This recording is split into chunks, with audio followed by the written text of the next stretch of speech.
Hello and welcome to this tutorial on making a virtual museum in Google Slides.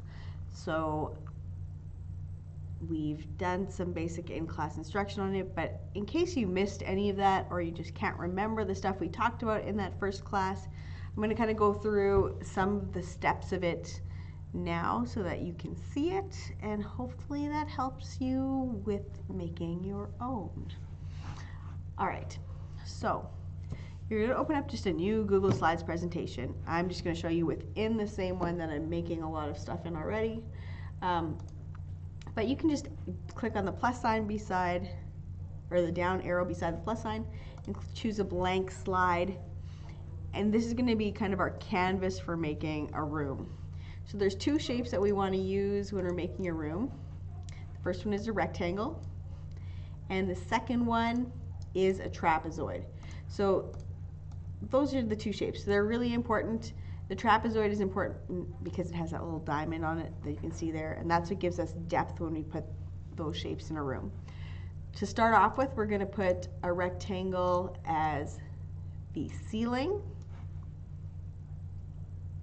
and we're going to add another rectangle to be your floor.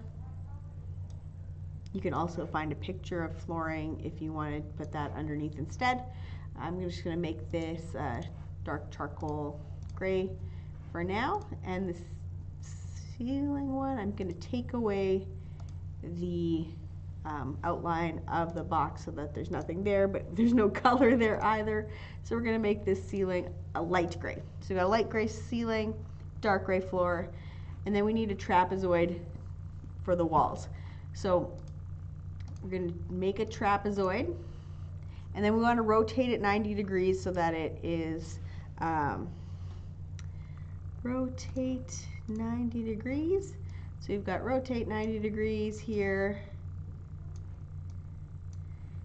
And then, so right now this doesn't really look like a wall, but by dragging down the diamond there, we can give the room some depth.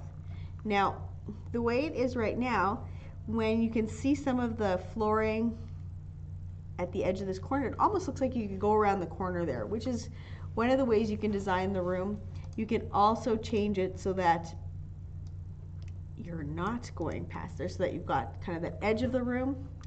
We want to add a rectangle for a back wall as well.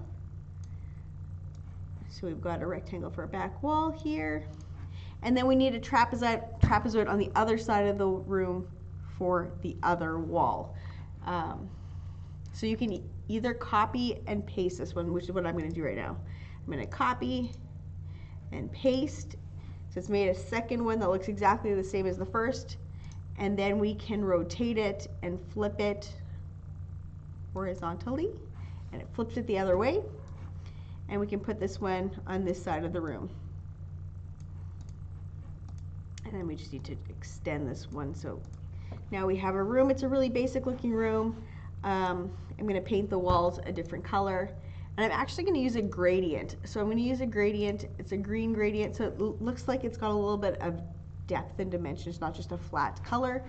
On the back wall, I'm going to just use a plain green. And on this wall, I'm going to use that gradient again. So you get a little bit of depth on the side walls, and then the back wall is plain. You can do a gradient on all three walls if you want, or you can do no gradients. It's really up to you. So if you look, there's different ways of doing this room. This room, I've built it, I've used gradients on the walls here, and you can see it looks like you can go around the hall there.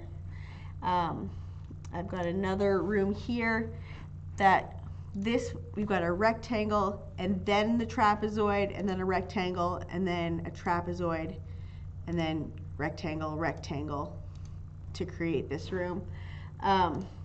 This one's similar again, but you can go around the corner the other way. Same thing with that one. This one, you got a fireplace, but you can, again, go around the corner. This one looks like there's a fireplace along the wall, but it's in the middle of nowhere, which is strange. So there's definitely different ways that you can design your rooms, and it just really comes down to playing with it and trying out what works. And so that is how you build your basic rooms. And check out the other video tutorials for more information on completing your virtual museum. Have a great day.